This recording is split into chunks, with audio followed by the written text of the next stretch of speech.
The day of my baby sister's 1-month celebration, my father took her out, and on the road, a car plowed into them. My mother, the woman worth hundreds of millions, pulled every doctor away to save her first love instead, all because he said the smell of blood made him want to be sick. That night, my father and my month-old sister were left to die where they lay, and I was framed and thrown out of the house. In the 20 years that followed, I lived on the charity of my father's oldest friend and a drive that left no room for keeping myself alive until I became Mr. Swanson, the man at the head of a $10 billion empire. It was the company's annual conversion review, and my assistant slid 5 files across the desk. He tapped the boy on the first page full of praise. Mr. Swanson, this one's named Abner Sullivan. His numbers are excellent. Every supervisor scored him near perfect. I opened Abner Sullivan's profile, and my eyes stopped on the line listing family members. Those 2 names, I could be burned to ash and still never forget them. A long time passed before I had the assistant bring all 5 interns in. The full-time contracts went out, one by one. When I reached the last person, I lifted my head, met those eyes already certain of victory, and calmly pushed the termination letter across the table. Abner Sullivan, you didn't pass. The air in the conference room seemed to freeze on the spot. The other 4 interns stood frozen with their contracts in hand, glancing instinctively at Abner.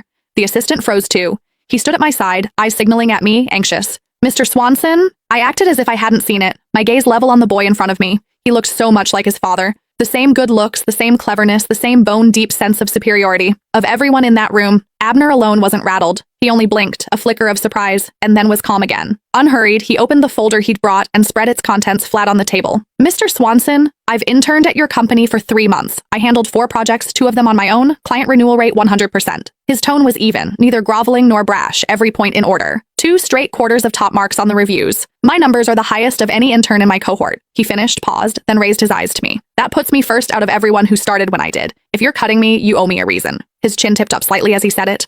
No hurt in his eyes, only the held-down composure of someone who'd just been offended. It was the kind of nerve that came from the bone.